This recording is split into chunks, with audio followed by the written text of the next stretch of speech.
आज एनसीईआरटी की पुस्तक सीबीएसई पाठ्यक्रम के स्पर्श भाग 2 से जो पाठ लेकर हम प्रस्तुत हो रहे हैं उसका नाम है कर चले हम फिदा। नेट पढ़ाई। इस कविता को मशहूर शायर और हिंदी के जाने माने कवि कैफी आजमी द्वारा लिखा गया है। कैफी आजमी की बेटी और पत्नी दोनों ही बॉलीवुड सिनेमा से जुड़े हुए हैं। शबाना आजमी उनकी बेटी और पत्नी शौकत आजमी। नेट पढ़ाई। इसी के साथ इनके अनेक गीतों को हम फिल्मी जगत में फिल्मों में गीत के रूप में देखते हैं, सुनते हैं। आप सभी ने इस गीत को स्वतंत्रता दिवस और गणतंत्र दिवस के मौके पर अवश्य सुना होगा, जिस गीत में मुख्य रूप से यही बात बताई गई है कि हर एक मनुष्य जीना चाहता है और जीने के लिए हर वो कोशिश करता है जिससे उसकी जान बच सके। लेकिन सिपाही और फौजियों का जीवन ऐसा जीवन होता है जो केवल अपने लिए नहीं, अपनी जान को बचाने के लिए नहीं, बल्कि देशवासियों के लिए, देश की रक्षा के लिए खुशी खुशी अपने प्राणों की बलि भी दे देता है। प्रस्तुत कविता को हकीकत फिल्म के लिए लिखा गया था, जिसमें भारत और चीन का सन 1962 में जब युद्ध हुआ था तो उसी की पृष्ठभूमि में यह फिल्म बनाई गई थी हकीकत, और उसमें इनके द्वारा कैफी आजमी द्वारा लिखे गए इस गीत को फिल्माया गया था। गीत के बोल इस प्रकार हैं जो, और गाने का पहले पद को हम गाने की उसी तरह कोशिश करेंगे, उसके बाद अर्थ। कर चले हम फिदा जानो तन साथियों, अब तुम्हारे हवाले वतन साथियों। कर चले हम फिदा जानो तन साथियों, अब तुम्हारे हवाले वतन साथियों। इसमें कवि के कहने का यही अभिप्राय है कि हम युद्ध भूमि में दुश्मन का सामना करते हुए अपनी जान, तन, मन से समर्पित हो रहे हैं। समर्पित होने की दृष्टि से वहां जाते हैं। जितना हमारा कर्तव्य था, जो हम करना चाहते थे, युद्ध का सामना करना चाहते थे, शत्रु को हराना चाहते थे, हराते हुए यदि हमें सांस थमती गई, नब्ज जमती गई, फिर भी बढ़ते कदम को न रुकने दिया, कट गए सर हमारे तो कुछ गम नहीं, सर हिमालय का हमने न झुकने दिया। अर्थात ठंडे से ठंडे इलाके में पहुंचकर, जैसा कि हिमालय के पास जो ठंड है वो आम ठंड से कई गुना होती है, और जिस ठंड से हमारी धमनियों में चलने वाला रक्त भी जमने लगता है, उसकी भी हमने परवाह नहीं की। दुश्मन का सामना करते हुए बढ़ते हुए कदम को आगे ही आगे बढ़ाया, कभी उन्हें पीठ नहीं दिखाई। और शत्रु का सामना करते हुए यदि हमें अपना बलिदान भी देना पड़ा, कट गए सर हमारे तो कुछ गम नहीं, उसका भी हमें कभी गम नहीं हुआ, लेकिन अपने मस्तक को, अपने गौरव के मस्तक को, हिमालय को कभी भी झुकने नहीं दिया, कभी भी उसको आंच नहीं आने दी। मरते मरते रहा बांकपन साथियों, अब तुम्हारे हवाले वतन साथियों। मरते मरते भी हमने अपने देश की आन बान और शान में कभी कोई कमी नहीं आने दी, और यदि ऐसा करते हुए हमारे प्राण भी निकलते हैं तो हे साथियों, हम यही कहेंगे कि तुम हमारे उद्देश्य को पूरा करने में पूरा साथ देना और अपने कर्तव्य पथ पर जीवन के अंतिम सांस तक हमारी ही तरह लड़ते रहना। जिंदा रहने के मौसम बहुत है, मगर जान देने की रुत रोज आती नहीं। हुस्न और इश्क दोनों को रुसवा करे वो जवानी जो खो में नहाती नहीं।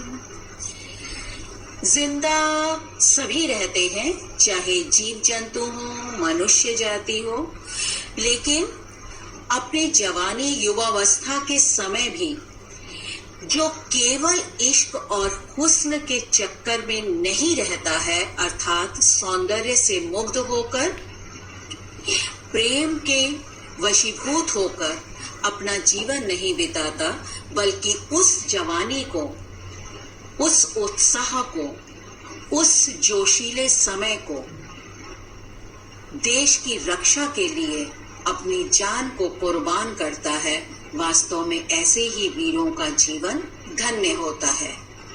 आज धरती बनी है दुल्हन साथियों, अब तुम्हारे हवाले वतन साथियों। जिस प्रकार एक दुल्हन लाल रंग के कपड़ों में सुसज्जित होती है और वर पक्ष के सभी लोग उसको सुरक्षा का दायित्व लेते हैं और आजीवन उसे निभाते हैं, उसी तरह शत्रुओं का सामना करते हुए अनेक वीर जवान लहूलुहान हो गए और उन्होंने अपने खून की होली से अपने शत्रुओं को परास्त किया है। हे साथियों, अब आगे का दायित्व तुम्हें निभाना है। राह कुर्बानियों की न वीरान हो, तुम सजाते ही रहना नए काफिले। फतह का जश्न इस जश्न के बाद है, जिंदगी मौत से मिल रही है गले। बांध लो अपने सर से कफन साथियों, अब तुम्हारे हवाले वतन साथियों। अर्थात जिन वीरों ने इस यात्रा में चलते हुए अपनी कुर्बानियां दी हैं, उन्हें कभी व्यर्थ मत जाने देना। तुम भी अपने कर्तव्यों का पालन करते हुए इस फौजी जत्थे को आगे ही आगे बढ़ाते रहना। यदि हमारे में कोई चूक हो जाती है, पिछले वीर गति को प्राप्त हुए लोगों से यदि कोई चूक हो जाती है, तो आने वाले काफिले को उस चूक को अपनी कुर्बानियों से पूरा करना होगा। और तभी जब हम अंतिम फतह जीतेंगे, अंतिम विजय जो हमारी होगी, उसी के बाद हम अपना विजय पर्व उत्साह के साथ मना सकेंगे। और ऐसा करते हुए यदि हमें जब भी कोई सैनिक सेना में भर्ती होता है, तो उसी समय यह प्रण लेता है कि सर पर कफन बांधने को मैं तैयार हूं, अर्थात मौत से लड़ने को, जूझने को पूरी तरह से तैयार रहता है। और इसी कामना के साथ कि यदि अवसर आने पर मुझे प्राणों की भी बलि देनी पड़े, तो इससे बड़ा सौभाग्य मेरे लिए और क्या होगा। खींच दो अपने खों से जमी पर लकीर, इस तरफ आने पाए न रावण कोई। तोड़ दो हाथ अगर हाथ उठने लगे, छू न पाए सीता का दामन कोई। राम भी तुम्हीं लक्ष्मण साथियों, अब तुम्हारे हवाले वतन साथियों। अंतिम पद में कवि के कहने का अभिप्राय कि यदि शत्रु हमारी सीमा को पार करने का दुस्साहस करता है, तो उसका वही हाल करना जो राम के द्वारा रावण का किया गया था। जिस तरह से रावण ने कुदृष्टि डाली उनकी पत्नी सीता पर और उसे मुंह की खानी पड़ी, यानी परास्त होकर पराजित होना पड़ा, मृत्यु को प्राप्त हुआ, उसी तरह यदि दुश्मन हमारी सीमा रेखा पर बुरी नजर रखता है और दुस्साहस करता है आगे बढ़ने का, तो उसके बढ़ते हुए हाथों को उसी समय तोड़ डालो और उसको पूरा बदला तुरंत लो। ऐसा न हो कि हमारी पावन भूमि में वो एक कदम भी रखने पाए।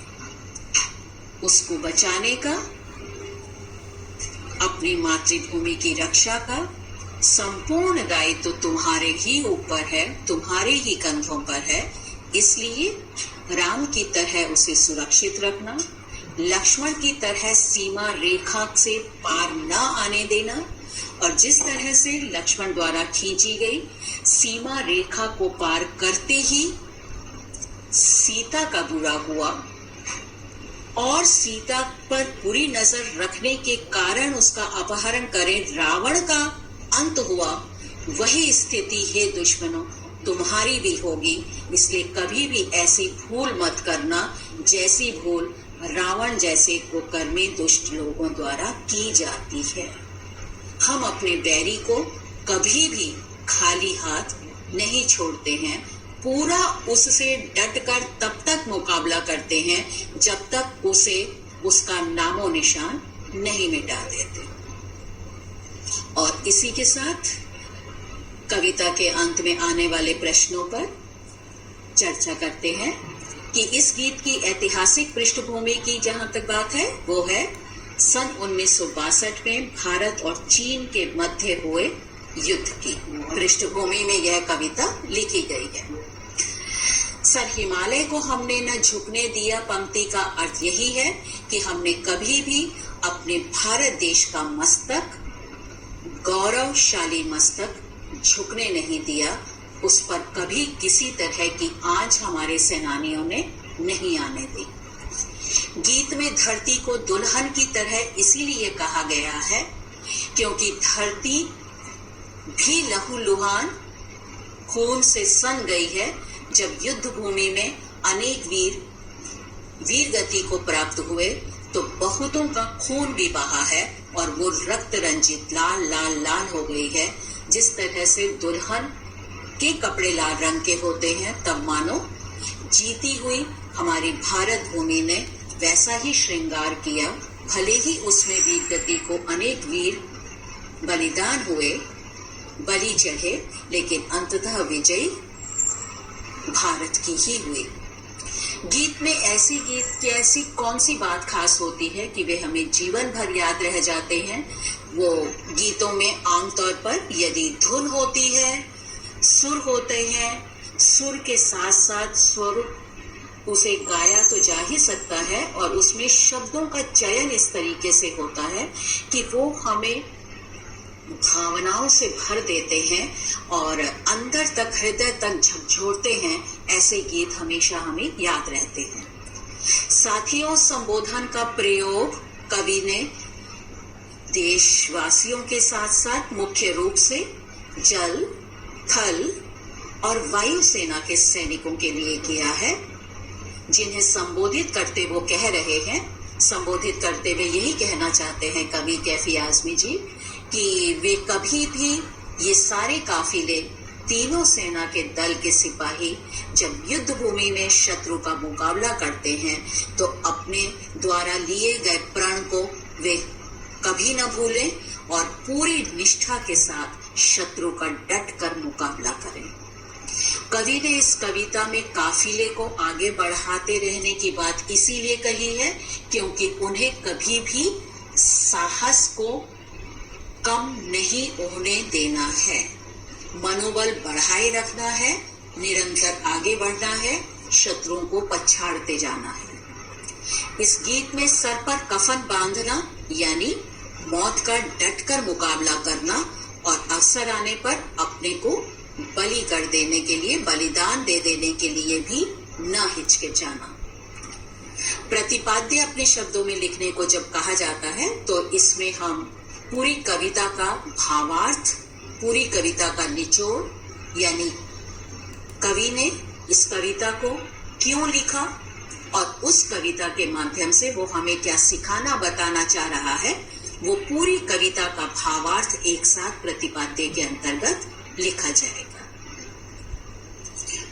भावस्पर्श संबंधी प्रश्न अब नहीं पूछे जाएंगे, फिर भी इनका एक एक पंक्ति में हम अर्थ करते हैं। सांस थमती गई, नब्ज जमती गई, फिर भी बढ़ते कदम को न रुकने दिया। कितनी भी मुसीबतें और प्रतिकूल परिस्थितियां आईं, लेकिन हम अपने इरादों पर अटल रहे और शत्रु का अंतिम सांस तक मुकाबला करते रहे। दूसरा आता है, खींच दो अपने खून से जमीन पर लकीर। कभी भी शत्रु को अपनी सीमा रेखा पार मत करने देना, और यदि वो ऐसा दुस्साहस करता है तो तुरंत वहीं उसके हाथ काटकर या उसको बेदखल करके उसका उसी समय नामो निशान मिटा देना। छू न पाए सीता का दामन कोई भी हमारी पवित्र भारत भूमि पर न तो कुदृष्टि रखे, न बुरे इरादों से इसको हथियाने की कोशिश करे, और यदि कोई ऐसा विचार लाता है तो अपने भारत को बचाने का दायित्व तो हमारे जिम्मे है, हम उसे जीवित नहीं छोड़ेंगे। और इसी के साथ इस पाठ का विराम देते हैं। आप सभी का धन्यवाद।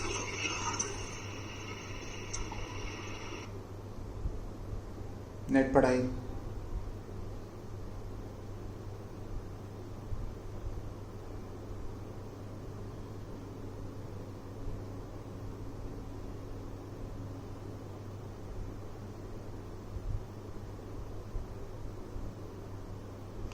नेट पढ़ाई।